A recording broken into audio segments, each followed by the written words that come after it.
রাসূলের এমন একজন সাহাবী ছিল যার নাম হলো জুলাইবিব। নাম কি? জুলাইবিব হলো কবিহুন কাসিরুন, একেবারে খাটো, একেবারে কালো। জুলাইবিবের কোনো ঘর নাই, বাড়ি নাই। যখন রাত্রিবেলা ঘুমানোর সময় হয়, সবাই নিজে নিজের বাড়িতে যায় ঘুমায়, আর জুলাইবিব মসজিদে নববীর বারান্দায় ইট মাথার নিচে দিয়া ঘুমায় থাকে। জুলাইবিব যে পানি খাবে, পানি খাওয়ার পর্যন্ত গ্লাস নাই, হাতের তালুতে নিয়ে জুলাইবিব পানি খায়। আরবের উত্তপ্ত মরুভূমির মধ্যে হাঁটা যায় না, জুলাইবিবের জুতা নাই, জুতা ছাড়া জুলাইবিব হাঁটে। কিন্তু রসুলের মজমায় সবার আগের কাতারে থাকে। রসুলের মজমায় সবার আগের কাতারে থাকে। আল্লাহ রসুল তো দয়ার নবী, মায়ার নবী, ভালোবাসার নবী। তিনি জুলাইবিবকে সবসময় খেয়ালে রাখেন যে জুলাইবিব কি করে। জানে জুলাইবিব গরিব মানুষ, খাইতে পায় না, কেউ ডাকও দেয় না। আল্লাহ রসুল ডাইকা ডাইকা জুলাইবিবকে খাওয়ায়। ইয়া জুলাইবিব, তাল তাল, আসো আমার সাথে খাও। ও জুলাইবিব, তুমি আমার সাথে খাও। জুলাইবিব আত্মমর্যাদাশীল, অনেকে ডাকলে খেতে যেতে চায় না, লজ্জা পায়, লজ্জা পায়। এমন কিছু মানুষ আছে সমাজের মধ্যে, গরিব কিন্তু কারো কাছে মুখ ফুটে বলে না। আছে কি? আছে না? কারো কাছে মুখ ফুটে বলে না। ক্ষুধা পেটে, কিন্তু মানুষের সামনে যায় ভাব নেয় যে তার পেটে ক্ষুধা নাই। এমন আছে কি? আছে না? এটা আল্লাহ রসুলের সাহাবীদের চরিত্র। কারো সামনে নিজের ইজ্জতকে বিকায়া দেয় না।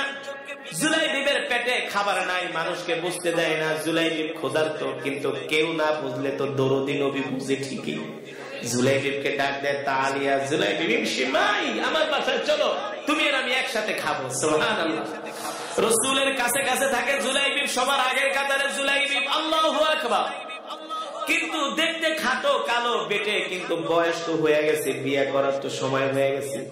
আরে যার ঘরে নেই, বাড়ি নেই, খাওয়াই নেই, তার আবার বিয়ে কিসে? ঠিক না? গরিব মানুষ বিয়ের কথা বললে কেবে না, তোর ঘর নেই, বাড়ি নেই, খাওয়ান নেই, আবার বিয়ে করবি কি? নিজেই তো খেতে পারস না। ঠিক কিনা বলো? সমাজের কিছু মানুষ এমন উঁচু নিচু কথা বলে কি বলে না? অথচ আল্লাহ রসুল বলছে তুমি যদি বিবাহ করো, আল্লাহ তোমার রিজিক বাড়ায় দিবে। কি করবে? আল্লাহ তাআলা শুধু বলে একটা না, মাসনা ওয়া সুলাসা ওয়া রুবা। এই কথা কইলো তো আপনারা আমার উপর খেপবেন, মা বোনেরা খেপবো। কয় একটা না পারলে দুইটা, তিনটা, চারটা পর্যন্ত করো। আল্লাহ তাআলা বিয়ে করলে দারিদ্রতা দূর করে দেয়, দারিদ্রতা মোচন করে দেয়। সুবহানাল্লাহ।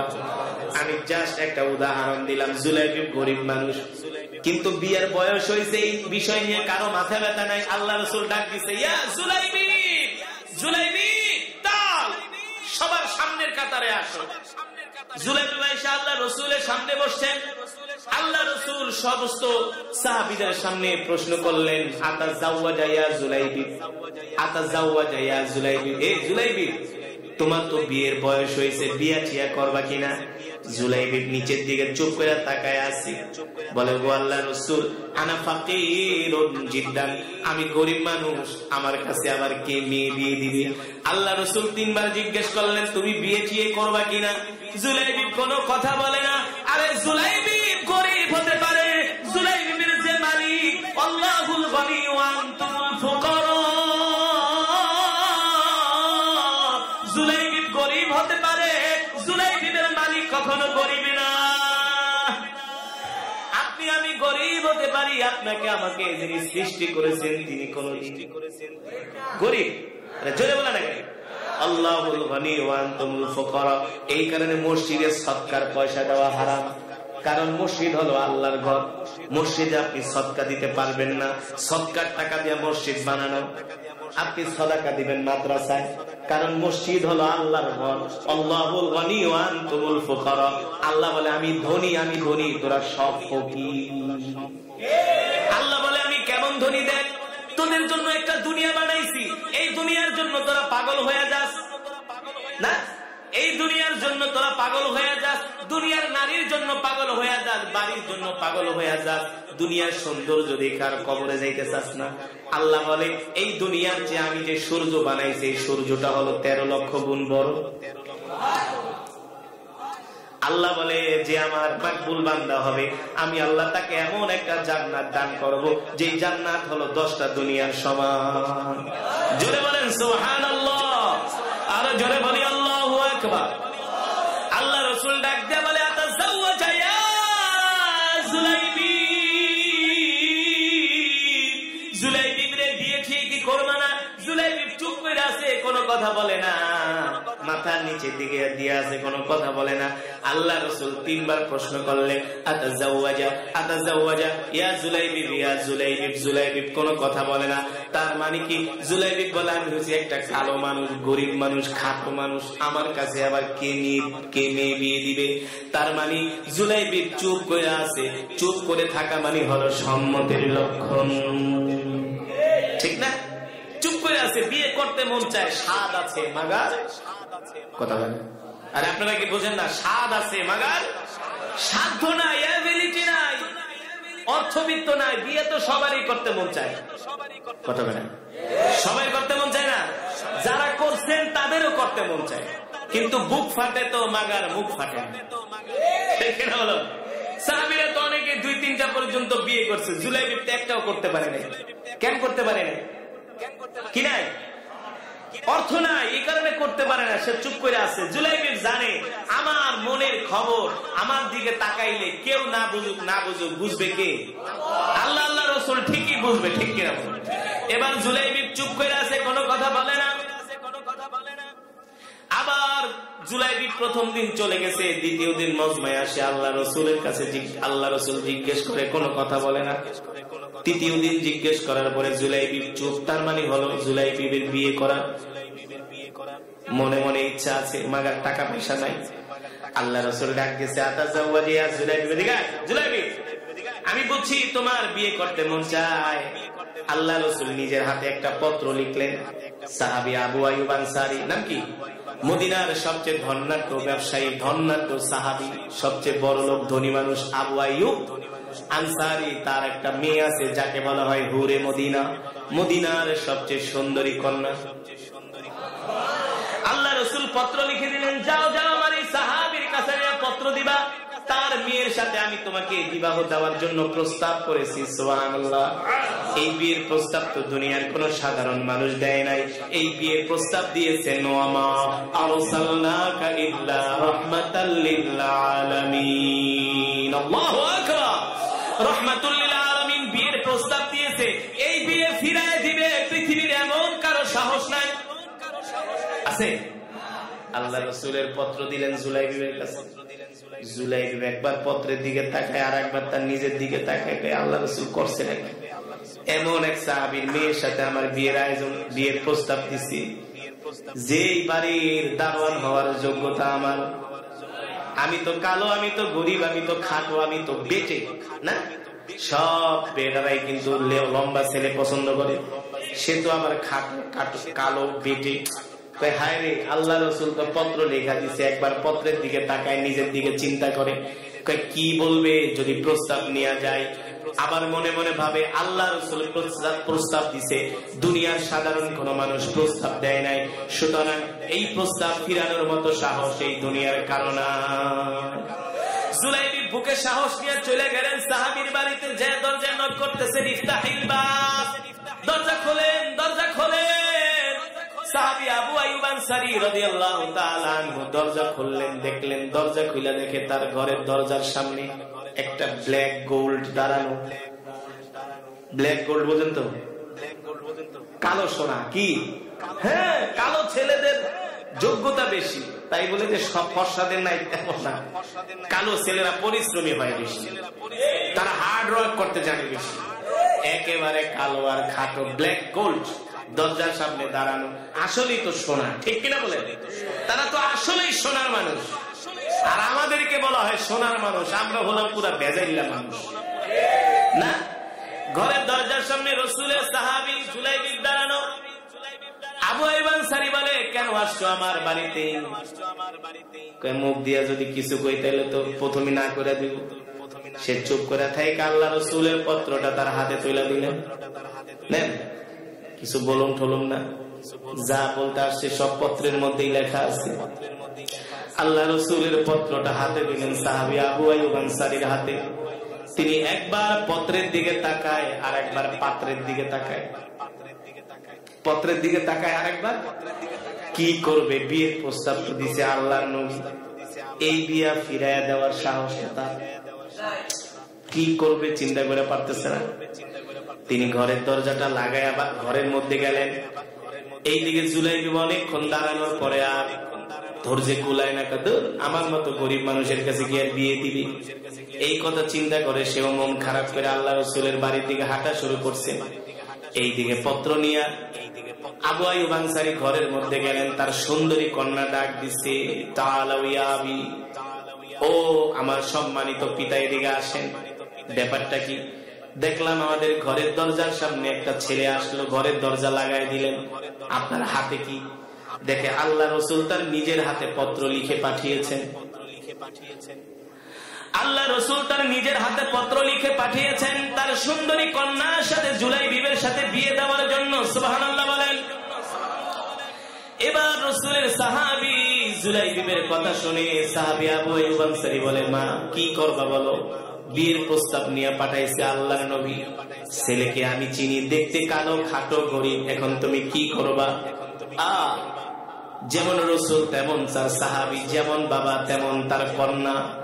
ডাক দিয়া বলে, আব্বা জান, ওই ছেলে কালো হতে পারে, গরিব হতে পারে, খাটো হতে পারে, কিন্তু আব্বা জান একবার কি চিন্তা করেছেন এই বিয়ের প্রস্তাব দুনিয়ার কোন সাধারণ মানুষ দিয়া পাঠায় নাই, এই বিয়ের প্রস্তাব স্বয়ং আল্লাহ রাসূল দিয়ে পাঠিয়েছেন। সুতরাং এই বিয়ে কখনো ফিরিয়ে দেওয়া যাবে না। তাড়াতাড়ি করে রাসূলের এই প্রস্তাবকে তাড়াতাড়ি ডাক দেন, ওই যুবককে ডাক দেন। সাহাবী আবু আইয়ুব আনসারী ঘরের দরজা খুইলা বাইরে আইসা দেখে যুবক হাইটা যাইতেছে, ডাকতেছে, এই যুবক এদিকে আসো। যেও না, যেও না, তুমি কোথায় যাও? শোনো, আল্লাহ রাসূলকে যে বলো তোমার সাথে আমি আমার কন্যাকে বিয়ে দেওয়ার জন্য রাজি আছি।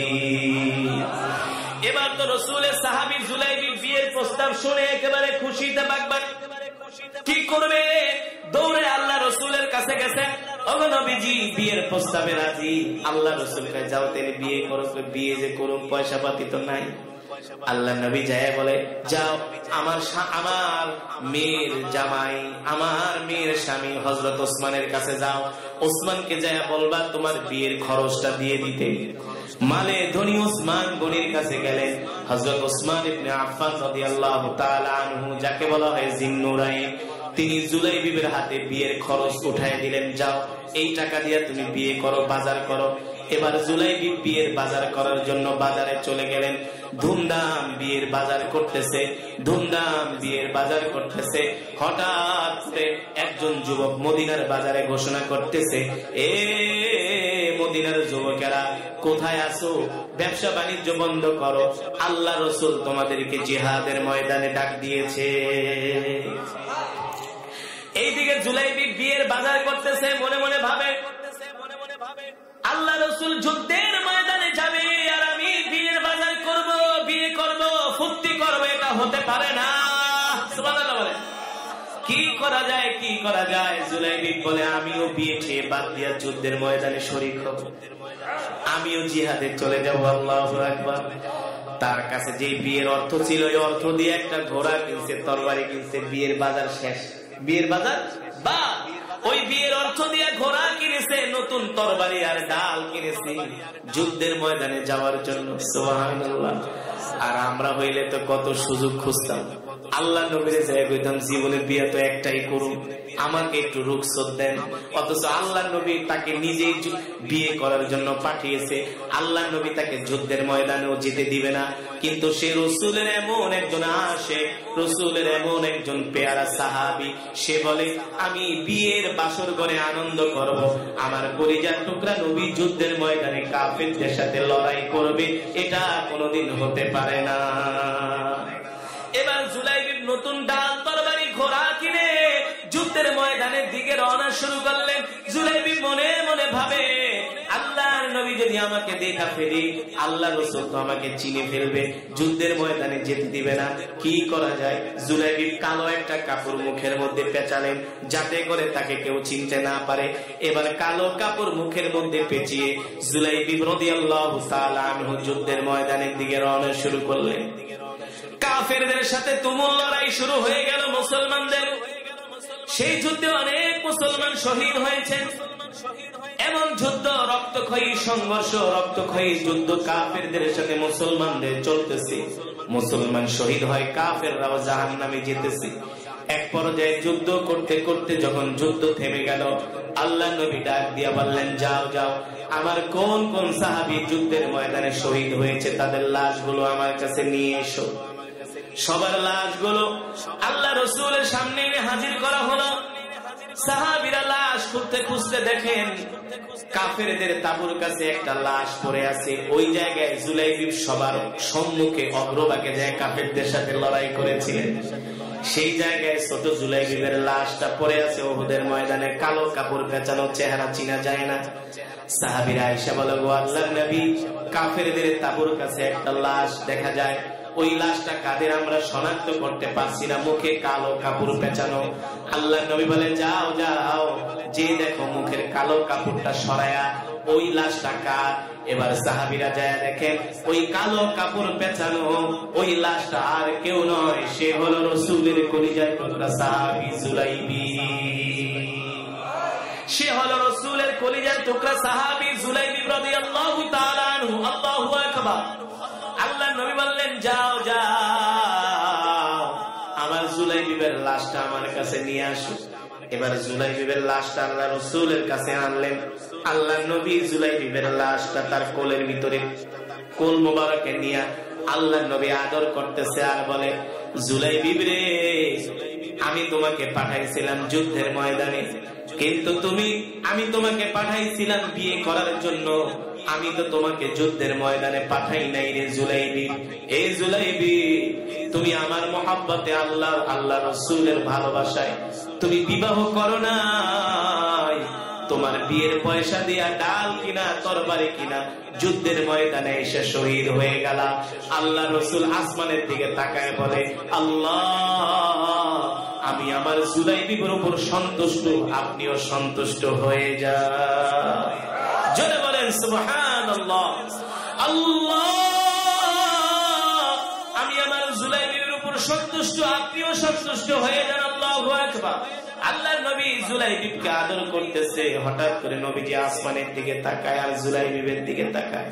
আল্লাহ রাসূলের চেহারা মোবারক থেকে মুস্কি মুস্কি হাসি আসতেছে। সাহাবারা প্রশ্ন করলেন, ওগো রাসূল, আপনি হাসেন কেন? বলে, শোনো, আমি যখন জুলাইবিবের লাশটা আমার কোলের ভিতরে নিলাম, দেখতেছি জান্নাত থেকে একদল হুর দৌড়ে দৌড়ে জমিনে আসতেছি। হুর আয়েশা বলে, গো আল্লাহর রাসূল, আপনার জুলাইবি আপনি পাঠাইছিলেন বিয়ে করতে, কিন্তু আপনার জুলাইবি বিয়ে করতে যায় নাই। সেই বিয়ের অর্থ দেয়া ডাল আর তরবারি কিনা জুলাইবি আয়েশা যুদ্ধের ময়দানে শহীদ হয়ে গেছে। আল্লাহ তাআলা আমাদেরকে পাঠাইছে, জুলাইবিবের লাশটা দেখ, আমরা জুলাইবিবের লাশটাকে জান্নাতে নিয়ে যাব। জুলাইবিবের লাশটাকে আমরা জান্নাতে নিয়ে জান্নাতের পানি দিয়া গোসল করাবো। আল্লাহু আকবার। জোরে বলেন আল্লাহু আকবার। আল্লাহ রাসূল জুলাইবিবকে আদর করতেছেন আর বলতেছেন, জুলাইবিব রে, তুই আমাকে এত ভালোবাসোস, কেউ না জানলে আমি নিজে জানি। আমি জানি আমার জুলাইবিব গরিব, আমার জুলাইবিবের ঘর নাই, বাড়ি নাই, আমার জুলাইবিব ক্ষুধা লাগলে না খেয়ে থাকে, কেউ না বুঝলে আমি রাসূল বুঝি। আল্লাহু আকবার। এমন একজন আশিক ছিলেন রাসূলের সাহাবী জুলাইবি। ও মুসলমান, আমরাও সেই নবীর উম্মত, আমরাও সেই রাসূলের উম্মত। আসুন আমরাও সেই নবীকে আমরা আমাদের জীবন দিয়ে ভালোবাসি, ঠিক কিনা বলো? আল্লাহ রাসূলের ইন্তেকালের পরে রাসূলের একজন সাহাবী ছিলেন, যার নাম হলো আবু দারদা। জোরে বলুন, নাম কি? যার নাম হলো আবু দারদা রাদিয়াল্লাহু তাআলা আনহু। এই আবু দারদা অনেক হাদিস মুখস্থ করেছেন আল্লাহ রাসূলের থেকে সরাসরি। আল্লাহ রাসূলের ইন্তেকালের পরে আবু দারদা মদিনা ছেড়ে তিনি চলে গেলেন দামেস্কে, কারণ রাসূল মদিনায় নাই। আবু দারদার মদিনায় ভালো লাগে না, রাসূল মদিনায় নাই, রাসূলের চেহারা মোবারক দেখতে পারে না। এই কারণে আবু দারদা চলে গেলেন সেই মদিনা থেকে সিরিয়ার রাজধানী দামেস্ক। যে মদিনা থেকে সিরিয়ার রাজধানী দামেস্ক হলো প্রায় ২৫০০ কিলোমিটার। কয় হাজার? ২৫০০ কিলোমিটার। ২৫০০ কিলোমিটার দূরে তিনি চলে গিয়েছেন সিরিয়ার রাজধানী দামেস্কে। রাসূলের ইন্তেকালের পরে তারা আরেক সাহাবী শুনেছেন রাসূলের এমন একজন সাহাবী আছে যে কিনা সরাসরি আল্লাহ রাসূল থেকে হাদিস মুখস্থ করেছেন। এখন তো নবী মদিনায় নাই, কার থেকে হাদিস শুনবে? এখন তো নবী মদিনায় নাই, তার ইচ্ছা হলো রাসূলের একটি হাদিসের মহব্বতে তিনি 2500 কিলোমিটার সফর করবেন। সুবহানাল্লাহ। রাসূলের এই সাহাবী মদিনা থেকে তিনি রওনা করলেন সিরিয়ার রাজধানী দামেস্কের দিকে। সিরিয়ার রাজধানী দামেস্কে তো আর 1 মাইল 2 মাইল 10 মাইল 100 মাইল না, 2500 কিলোমিটার রাস্তা। কয়েক মাস সফর করে জার্নি করে তিনি সিরিয়ার রাজধানী পৌঁছালেন। যখন সিরিয়ার রাজধানী পৌঁছান, সিরিয়ার রাজধানী দামেস্কের মসজিদে তিনি আসরের নামাজ আদায় করলেন। আসরের নামাজ আদায় করার পরে তিনি মানুষদেরকে জিজ্ঞেস করতেছেন, আইনা আবু দারদা, এ আবু দারদা কে? আবু দারদা কে চিনো নাকি? কোথায় আবু দারদা? বলে হ্যাঁ, সে তো আমাদের ইমাম। কোথায় আবু দারদা? বলে হুয়া ফিল মসজিদ, সে তো মসজিদে আছে। কোথায় আছে? বলে তার কামরায় যাও। এবার আবু দারদার কামরায় গেলেন। আবু দারদার কামরায় গিয়ে দেখলেন আবু দারদা বসে বসে রাসূলের হাদিস পড়তেছেন। তিনি জিজ্ঞেস করলেন, আনতা আবু দারদা, আপনি কি আবু দারদা? বলে নাম, আমার নাম হলো আবু দারদা, আমার নাম হলো আবু দারদা। মিন আইনা জিতা, কোথা থেকে আসছেন? বলে জিতু মিনাল মদিনা, আমি মদিনা থেকে আসছি। আপনি মদিনা থেকে আসছেন মানে এখান থেকে তো মদিনা কয়েক হাজার কিলোমিটার রাস্তা, আপনি মদিনা থেকে কেন আসছেন? বলে শোনেন, আমি শুনেছি রাসূলের ইন্তেকালের পরে আপনি অনেক হাদিস আল্লাহ রাসূলের জবান থেকে সরাসরি শুনে শুনে মুখস্থ করেছেন। আল্লাহ রাসূলের হাদিস শোনার জন্য আমি সেই মদিনা থেকে 2500 কিলোমিটার রাস্তা জার্নি করে সফর করে এসেছি। তিনি অবাক হয়ে গেলেন, আপনি মদিনা থেকে আসছেন? বলে আমি মদিনা থেকে আসছি। বলে বলেন কি? বলে হ্যাঁ, আমি মদিনা, জিতু মিনাল মদিনা ইলা শাম, আমি মদিনা থেকে শামে আসছি রাসূলের হাদিস শোনার জন্য। এই কথা শোনার পরে রাসূলের সাহাবী তাকে জড়ায় ধরলেন আর বললেন, শোনেন, আপনি যে মদিনা থেকে হাদিস শোনার জন্য সিরিয়ার রাজধানী দামেস্কে আসছেন, এই যে কষ্ট করলেন, মেহনত করলেন, আপনি কি জানেন আল্লাহ তাআলা আপনার জন্য কি পুরস্কার রেখেছেন? ওই সাহাবী ডাক দিয়া বলে, আল্লাহ আল্লাহ রাসূলই ভালো জানেন। আবু দারদা ডাক দিয়া বলেন, শোনেন, যারা দ্বীন শেখার জন্য, ইলম শেখার জন্য ঘর থেকে বের হয়ে যায়, আল্লাহ রাসূল বলেছেন, মান সালাকা তরিকান ইয়ালতামিসু ফীহি ইলমান সাহালাল্লাহু লাহু ফীহি তরিকান ইলাল জান্নাহ। যারা দ্বীন শেখার জন্য ঘর থেকে বের হয়ে যায়, আল্লাহ তাআলা তাদের জন্য জান্নাতের পথকে সহজ করে দেয়। এই যে আপনারা কোরআনের মাহফিলে আসছেন, কেন আসছেন? কোরআন শোনার জন্য, কথা বলেন ঠিক না? নিজেরা সহি করে অনেকেই কোরআন পড়তে পারেন না। যখন মাইকিং এ লিফলেট হ্যান্ডবিলে যখন শুনছেন একজন কোরআনের কারি আসবে, তার জবান থেকে একটু কোরআন শুনবো, যদি এই উসিলায় আল্লাহ মাফ করে দেয়, ঠিক কিনা বলেন? দুনিয়ার আর কোন উদ্দেশ্য নাই। এই যে কত কষ্ট করে আসছেন, অনেকে রাত্রবেলা খাবারও খান নাই, কত কষ্ট করে আসছে, মাহফিল শেষ করে বাড়িতে যাবেন, কত কষ্ট। এই যে কষ্টটা করেছেন, মেহনত করেছেন, আল্লাহ তাআলার কসম করে বলি আপনাদের এই কষ্ট বিফলে যাবে না। আল্লাহ রাসূল বলেছেন, মান সালাকা তরিকান ইয়ালতামিসু ফীহি ইলমান সাহালাল্লাহু লাহু বিহি তরিকান ইলাল জান্নাহ। যারা দ্বীন শেখার জন্য, কোরআন শেখার জন্য, দ্বীনের ইলম অর্জন করার জন্য যারা ঘর থেকে বের হয়, আল্লাহ তাআলা তাদের জন্য জান্নাতের পথকে সহজ করে দেয়। এই মাদ্রাসায় অনেক তালেবে ইলম আছে, হাফেজে কোরআন আছে না? 4 জন হাফেজ সাহেবকে আমি পাগড়ি দিলাম, আরে ওরা তো দুনিয়াতে একটা সামান্য সুতার পাগড়ি পেয়েছে, কিন্তু এমন একটা সময় আসবে হাসরের ময়দানে আল্লাহ তাআলা তাদেরকে নূরের টুপি পরাবে, বলা হবে ইকরা ওয়ারতাকি ওয়ারাতিল কামা কুনতা তুরাতিলু ফিদ দুনিয়া ফা ইন্না মানজিলাকা ইনদা আখিরি আয়াতুন তাকরাউহা। সেই দিন হাফেজে কোরআন 1 আয়াত পড়বে আর জান্নাতের 1 তলায় উঠবে, সুবহানাল্লাহ। তাদের গন্তব্য হবে 6666 তলা, কম বা বেশি। জোরে বলেন সুবহানাল্লাহ। আপনারাও বিফলে যাবেন না। সেই দিন হাফেজে কোরআনরা যখন জান্নাতে যাবে, তারাও আপনাদের জন্য সুপারিশ করবে। ও মুসলমান, এই দুনিয়ার জমিনে দ্বীনের কাজে যদি একটা কদম ফালান সেটা কখনো বিফলে যায় না, ঠিক কিনা বলো? বিফলে যায় না। না না, মান জাআ বিল হাসানাতি ফালাহু আশরু আমসালিহা। দান করছেন 1 টাকা, আল্লাহ দিবেন 10 টাকার সওয়াব। কোরআন শুনছেন 1 হরফ, আল্লাহ তাআলা 1 হরফে 10 হরফের সওয়াব দিবে, 10টা করে নেকি দিবে। সুবহানাল্লাহ বলেন। তাহলে বলেন কোন লস আছে নাকি? কোন লস নাই, লস নাই। এ তো বললাম রাসূলের সাহাবীর একটা হাদিসের মোহাব্বত, কিন্তু রাসূলের এমন একজন সাহাবী ছিল যার নাম হলো জুলাইবিব। নাম কি? জুলাইবিব। দেখতে জুলাইবিব একেবারে কালো। দেখেন, জুলাইবিব দেখতে কালো হতে পারে, কুস্তি হতে পারে, গরিব হতে পারে, কিন্তু জুলাইবিবের দিলের মধ্যে আল্লাহ আল্লাহ রাসূলের ইশক কাকে বলে, ভালোবাসা কাকে বলে। জুলাইবিব দেখতে একেবারে কবির, দেখতে একেবারে কাঠো, দেখতে একেবারে কালো, দেখতে একেবারে কসির, একেবারে ছোট, একেবারে ছোট বেটে রাসূলের একজন সাহাবী যার নাম হলো জুলাইবিব। নাম কি? আরে জোরে বলুন। আমরা ছোটবেলায় অনেক সময় মাদ্রাসায় পড়তাম, অনেক ছেলেরা ভর্তি হইত দেখতে কালো, গরিবের ছেলে আছে না মাদ্রাসায়। জুতাও ঠিক মতো নাই, জুতার স্যান্ডেলের ফিতা ছিঁড়া, জুতার ফিতা ছিঁড়া, জুতার স্যান্ডেলের যে ফিতা সেই ফিতাটা পর্যন্ত ছিঁড়া। গরিব মানুষ। সকালবেলা আমরা নাস্তা খাইতাম, ওরা খেতে পারতো না, পয়সা নাই। আমাদেরকে প্রতি সপ্তাহে বাসা থেকে পোলাও গোস্ত রান্না করে করে বাবা মা দিয়া যেত, 1 সপ্তাহ খাইতাম।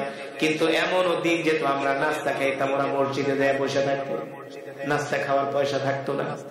কিন্তু বিশ্বাস করেন, জীবন দশায় এমন এমন ছাত্র দেখেছি। ওই সময় তো ছোটবেলায় বুঝতাম না, কারণ ছোটবেলায় সবারই খাবার লোভ থাকে বেশি, ঠিক না?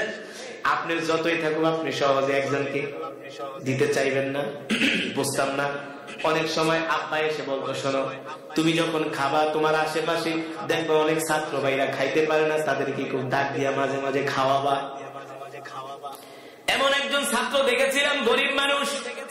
আমরা নাস্তা খাইতাম, সকাল 8টা বাজে, তার নাস্তা কেনার পয়সা নাই, সে মসজিদে যায়, গরিব মানুষ, ইশরাকের নামাজ পড়তেছে।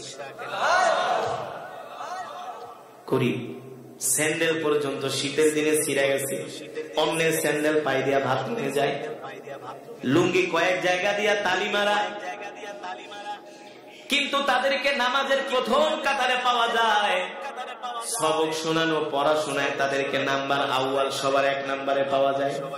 গরিব, নামাজে সবার কাতারে, মসজিদ মাদ্রাসার খেদমতে সবার আগের কাতারে। শুধু মুখে মুখে না, মুখে মুখে না, আমরা তো এখন মুখে মুখে রাসূলকে ভালোবাসি, সুন্নতের মাধ্যমে আমরা রাসূলকে ভালোবাসি না, সুন্নতের মাধ্যমে আল্লাহর হাবিবকে আমরা মহব্বত করি না। যদি বলেন হুজুর সুন্নতের মাধ্যমে আমরা আল্লাহর হাবিবকে মহব্বত করি, আমি প্রশ্ন করতে চাই, কয়জনের পকেটে টয়লেট পেপার আছে, কয়জনের পকেটে ঢিলা কুলুপ আছে, কয়জনের পকেটে মিসওয়াক আছে, কয়জনের পকেটে তাসবিহ আছে? আজকে কয়জনে 5 ওয়াক্ত নামাজ পড়ছে? ঠিক কিনা বলুন? কয়জনে 5 ওয়াক্ত নামাজ পড়ছে? আমরা ওয়াজ শুনতে রাজি, মাগার নামাজ পড়তে রাজি না। মতলবে গেছে এক ওয়াজে, মাহফিল কমিটিকে হুজুর এমন কেরাত পড়বেন, টানের চোটে মাইকের তাপ তোর ছিঁড়া ফেলাইবে, মাইকের ইউনিট কেটে ফেলাইবে। আমি বললাম মাশাআল্লাহ, ওয়াজ করেন কয় বছর? হুজুর বেশি না, 50 বছর। 51তম মাহফিল, গরু 10টা জবাই করছে, মসজিদ, গ্রামের মসজিদে এসি লাগাই না। এটা কোনো কথা? টং টং করে। আমি বললাম গ্রামের মসজিদের ভিতরে এসি লাগাইছেন, ওয়াজ তো ভালোই শোনেন। হুজুর এই যে 10 গরু জবাই করছে, 50,000 মানুষ খাওয়াইমু, আজকে 50 বছর ধরে এই মাহফিল আমাদের, আজকে 50 বছর ধরে এই মাহফিল করি। সেক্রেটারি আয়গা, হুজুর এমন ওয়াজ করবেন যাতে মানুষ কাঁথার তলে থেকে উঠে আসে, কাঁথার তলে থেকে উঠে আইসা পড়ে। আমাকে বলতেছে, আমি বলি শোনেন ইমাম সাহেব, আপনি কি মসজিদের ইমাম? হুজুর আমি মসজিদের ইমাম। এই ভাই বাস্তব ঘটনা শোনেন তো। ইমাম সাহেব আপনার মসজিদে শুক্রবারে মুসল্লি হয় কেমন? জুমার দিনে হুজুর একটা কথা কইলেন, পুরা মসজিদে জায়গা দেওয়া যায় না, ছাদের ভিতরে মানুষ দাঁড়ায়, এলাকার পোলাপানকে হুজুর মাঝে মাঝে উজুখানায়ও দাঁড়ায়, এত নামাজি। তো মাশাআল্লাহ, তো ইমাম সাহেব শুক্রবারে জুমার দিনে জায়গা দিতে পারেন না, খুব ভালো কথা। হুজুর আমার মুসল্লিরা খুব ধার্মিক, যে ওয়াজ শোনে সারাদিন ওয়াজ শোনে। এই শীতের দিন বুঝেন না, আমি শীতের দিনে ওয়াজ তো শুনতে এসে গরম খিচুড়ির লোভে। কারণ যে মাহফিলে খিচুড়ি বানায় দেখবেন অর্ধেক প্যান্ডেল খালি, যখন খিচুড়ির টাইমে পুরা সেকেন্ডে বইরা যাবে। ঠিক কিনা বলো? তো যাই হোক, তোমারও খাওয়ানো ভালো, তোমারও খাওয়ানো ভালো, এটা সুন্নাহ, রাসূলের সুন্নাহ। মানুষদেরকে মেহমানদারি করা, পারলে আপনারাও করবেন, সমস্যা নেই। আমি সেটা বলছি না, আমার বলার আপনাদেরকে একটা ঘটনা দিয়া মূল বিষয়টা বোঝানোর উদ্দেশ্য হলো, ইমাম সাহেবকে আমি জিজ্ঞেস করলাম, শুক্রবারে মসজিদে জায়গা দিতে পারেন না, এত মুসল্লি আপনার, তো ফজরের নামাজের কি অবস্থা? কোন নামাজ? ধরে বলেন কোন নামাজ? আমি বলি ফজরের নামাজের কি অবস্থা? এখন ইমাম সাহেব কয়, হুজুর 80 ঘরে খাই। কয় ঘরে? 80 ঘর পর্যন্ত। হুজুর 80 ঘরে খাই, 8 জন ফজরের নামাজ পড়তে আসে। তবে আপনাদের এলাকায় অত ব্যতিক্রম না, মোটামুটি এমনই কথা না, কথা না। ফজরের নামাজি ইমাম আর মুয়াজ্জিন, আর এই 50-60 বছরের 2-3 জন দাদা আর নানা লাঠি বর্গ দিয়া দিয়ে আসে। আরে মানুষের 50-60 বছর 70 বছর হইলে রাত্রে এমনি ঘুমায় না। মানুষের যত বয়স বাড়ে তত রিজিক কমে, খাবার কমে, ঘুম কমে। ঠিক কিনা বলো? মানুষের যত বয়স বাড়ে খাবার কমে, ঘুম কমে, কিন্তু যুবকরা তো ফজরের নামাজে পাওয়া যায় না। ঠিক কিনা বলো? শুধু ওয়াজ শুনলে হবে না, ফজরের নামাজ পড়তে হবে। রাজি আছেন ইনশাআল্লাহ? রাজি আছেন ইনশাআল্লাহ? আজকের মাহফিল থেকে আমরা ওয়াদা করব, প্রতিজ্ঞা করব, জীবনে যতদিন বাঁচবো কোনোদিন আর নামাজ ছাড়বো না। কে কে রাজি আছেন? হাত উঠে আল্লাহকে দেখা, হাত সোজা করেন, সোজা করেন, সোজা করেন, ডাক দিয়া বলেন আল্লাহ, আরো জোরে বলেন আল্লাহ। ওয়াদা করলাম আর কোনোদিন নামাজ ছেড়ে দিব না, নামাজ ছেড়ে দিব না। হাত নামান, নামাজ ছাড়বেন? আর কোনোদিন নামাজ ছাড়বেন না। 5 ওয়াক্ত নামাজ তাকবীরুল্লাহর সাথে পড়বেন। দেখেন না, রাসূলের সাহাবী জুলাইবি বিয়ে করতে গিয়েছিল, বিয়ে না করে বিয়ের টাকা দিয়া তরবারি, ডাল আর ঘোড়া কিনে যুদ্ধের ময়দানে যায়, উহুদের ময়দানে যায় শহীদ হয়ে গেছে। আল্লাহ রাসূল হাসরের ময়দানে যদি আমাদের জিজ্ঞেস করে, তোরা আমার কি উম্মত, তোরা দি নামাজে ঠিক মতো পড়ছ না? আর আমার সাহাবীরা দেখ, জীবন বাজি রেখে স্ত্রীকে বাসর ঘরে রেখে বিয়ে করবে, সেই অবস্থায় বিয়ে বাদ দিয়ে যুদ্ধের ময়দানে গেছে। আর তোরা আমার উম্মত, আমি যে তোদের জন্য সুপারিশ করব, সাফায়াত করব, তোরা তো ঠিক মতো নামাজই পড়ছ না। ঠিক কিনা বলো? তো আমরা 5 ওয়াক্ত নামাজ জামাতের সাথে পড়বো তো ইনশাআল্লাহ, সকাল সন্ধ্যা জিকির করবো তো ইনশাআল্লাহ।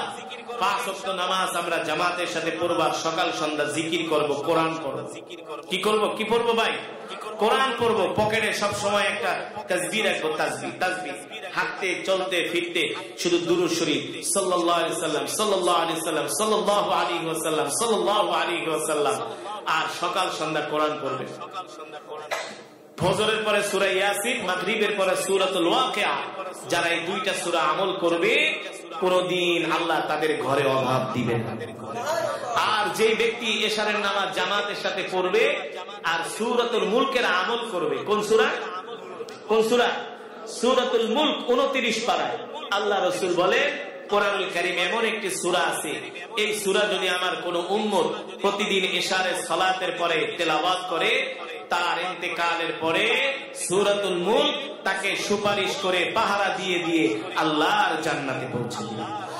সূরাতুল মুলক বলে, কেউ যদি আমাকে আমল করে, আমাকে তেলাওয়াত করে, তার ইন্তেকালের পরে যদি আল্লাহ তাকে জান্নাত না দেয়, স্বয়ং আমি আল্লাহর সাথে ঝগড়া করব। আল্লাহু আকবার।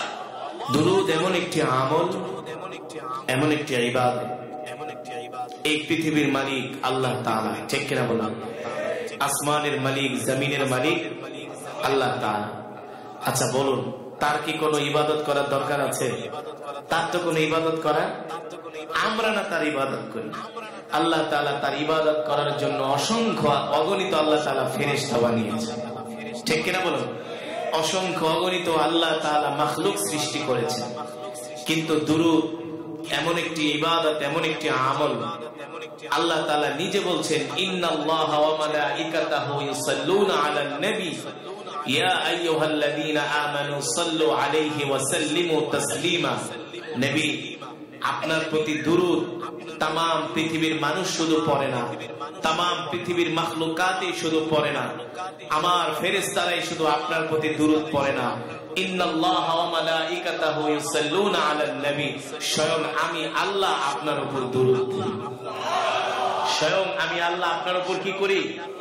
যে আল্লাহ তাআলা তার রাসূলের উপর দুরূদ পড়ে। তো আমাদের কি উচিত? আমাদের তো উচিত দুরূদ পড়তে পড়তে পাগল হয়ে যাওয়া, ঠিক কিনা বলুন? সব সময় শুধু দুরূদ আর দুরূদ, দুরূদ আর দুরূদ, সাল্লাল্লাহু আলাইহি ওয়াসাল্লাম, সাল্লাল্লাহু আলাইহি ওয়াসাল্লাম, সাল্লাল্লাহু আলাইহি ওয়াসাল্লাম, বেশি বেশি দুরূদের আমল করা। আমি যদি মজমার মধ্যে জিজ্ঞেস করি কয়জন ভাই আজকে রাসূলের প্রতি মিনিমাম 100 বার দুরূদ পড়ছি, হাতে গোনা 2-4 জন ছাড়া পাওয়া যাবে না। সঠিক নাকি বেঠিক? বলছি তো, 2-4 জন ছাড়া হাতে গোনা পাওয়া যাবে না। অথচ আমাদের উচিত ছিল প্রত্যেকে আল্লাহ রাসূলের নামে কমসে কম আল্লাহ রাসূলের মহব্বতে 1 থেকে 200, 300, 500, 1000 বার দৈনিক দুরূদ পড়া। কেন দুরূদ পড়বেন? কারণ কি? দুরূদ এমন একটি ইবাদত, এমন একটি আমল, একবার দুরূদ শরীফ পড়লে আল্লাহ তাআলা সাথে সাথে তার উপর 10টা রহমত নাযিল করে। মান সাল্লা আলাইয়া ওয়াহিদান সাল্লাল্লাহু আলাইহি ওয়া সাল্লাম 10। আল্লাহ রাসূল বলেন, কেউ যদি আমার প্রতি একবার দুরূদ পড়ে, সাথে সাথে আল্লাহ তাআলা তার 10টা গুনাহ মাফ করে দেন। কয়টা গুনাহ? আরো জোরে বলেন, কয়টা গুনাহ? আল্লাহ তাআলা সাথে সাথে তার 10টা গুনাহ মাফ করে দেন। শুধু এখানেই শেষ নয়, যে আল্লাহ রাসূলের প্রতি দুরূদ পড়ে আল্লাহ তাআলা তাকে জান্নাতে যাওয়ার জন্য 10 কদম পথ আগায় দেন। শুধু এখানেই শেষ নয়, আল্লাহ তাআলার বান্দারা, ভাইজান আমি অল্প সময় বয়ান করব, কিন্তু শর্ত হলো কোনো উঠাউঠি করা যাবে না। রাজি আছেন? কেউ উঠাউঠি করবেন না। 10-15-20টা মিনিট একটু ধৈর্য ধরে বসবেন। এমন একটা আলোচনা শোনাবো যে আলোচনা শুনলে আপনাদের ইমানের পাওয়ার বাড়বে, পাথরের মতো হৃদয়টা মোমের মতো নরম হয়ে যাবে ইনশাআল্লাহ, আমলের প্রতি উদ্বুদ্ধ হবেন। এমন একটা বয়ান করব, কিন্তু শর্ত হলো উঠাউঠি করা যাবে না। উঠাউঠি করলে সেই মজমার ভিতরে নূর থাকে না। কি থাকে না? কি থাকে না? নূর থাকে না। ইমাম সাহেবের নামাজে ভুল হয় মুক্তাদির কারণে। কিছু চোর, বাটপার, সুদখোর, মদখোর, জিনাখোর ঠিক মতো উযু করতে জানে না, এই সমস্ত মুসল্লিরা নামাজের পিছনে দাঁড়াইলে ইমাম সাহেব নামাজে ভুল করে। আর ওই মজবার ভিতরে বয়ান সুন্দর হয় না, যে মজবার ভিতরে মানুষ কোরআনের চেয়ে তার চা খাওয়াকে বেশি প্রাধান্য দেয়, বাদাম খাওয়াকে বেশি প্রাধান্য দেয়, হাঁটাকে বেশি প্রাধান্য দেয়। আমি এসে শুনলাম এই মাদ্রাসার যিনি প্রতিষ্ঠাতা চেয়ারম্যান সাহেব ছিলেন, তিনি হজে যেয়ে তিনি ইন্তেকাল করেছেন। তার মৃত্যু তো মকবুল মৃত্যু হয়েছে, সে তো বেঁচে গেছে, সে তো বেঁচে গেছে। রাসূলের হাদিস, হজে যে কেউ যদি ইন্তেকাল করে আল্লাহ তাআলা তাকে বিনা হিসাবে জান্নাত দেন। সে ভালো মানুষ ছিল, হ্যাঁ, তার কবরের সামনে আছে, এসে আমি শুনেছি। ভাইরা আমার, যে চলে গেছে সে তো বেঁচে গেছে, কিন্তু আপনার আমার কি আমল আছে বলেন, যে আমল দিয়ে আমরা জান্নাতে যেতে পারবো? কোনো আমল নাই। আমাদের আমল ঠুকে এতটুকু যে আমরা কোরআনের মহব্বতে বসবো। কেন বসবো? আল কোরআন হুজ্জাতুল লাকা ওয়া আলাইকা। হাসরের ময়দানে এই কোরআন আপনার আমার পক্ষে সাক্ষী দিবে। কি করবে? ওই চেয়ারম্যান সাহেব বেঁচে থাকলে তিনিও আজকের মাহফিলে থাকতেন না? তো আপনি জীবনে বাদাম, হাঁটা চলা, গল্প বহুত করতে পারবেন। এই মাহফিল আপনি আগামী বছর পাবেন কিনা, বেঁচে থাকি কিনা কোনো গ্যারান্টি আছে? এই বছর আছি, আগামী বছর নাও থাকতে পারে, ঠিক কিনা বলুন? তো এবার আসুন, কি জন্য বলছিলাম? দুরূদের আমলের কথা মনে আছে তো ইনশাআল্লাহ? মনে আছে তো ইনশাআল্লাহ? তো যেটা বলছিলাম, রাসূলের প্রতি কেউ যদি একবার দুরূদ পড়ে, সাথে সাথে এই দুরূদ নিয়ে ফেরেশতারা মদিনাতুল মুনাওয়ারায় হাজির হয়ে যায়। আল্লাহ রাসূল জিজ্ঞেস করে ফেরেশতারা, এই দুরূদ কে পড়ছে? ওগো নবীজি, আপনার অমুক উম্মত পড়ছে। তার নাম কি? এই নাম। তার বাবার নাম এই নাম, তার দাদার নাম এই নাম। আল্লাহ রাসূল বলে, ফেরেশতা, আমি আমার উম্মতের চেহারা একটু দেখতে চাই। তখন আল্লাহ তাআলা রাসূলের সামনে আমাদের চেহারা তুলে ধরে। আল্লাহ রাসূল বলেন, তোমরা সাক্ষী থেকো, যে উম্মত আমাকে না দেখে আমার মহব্বতে দুরূদ পড়েছে, আমি নবী সেই উম্মতকে ছাড়া বেহেশতে যাব। জোরে বলেন সুবহানাল্লাহ। তাহলে আরেকবার একটু মহব্বতে আমরা দুরূদ পড়তে পারবো তো ইনশাআল্লাহ। আল্লাহুম্মা সাল্লি আলা মুহাম্মাদিন ওয়া আলা আলি মুহাম্মাদ কামা সাল্লাইতা আলা ইব্রাহিম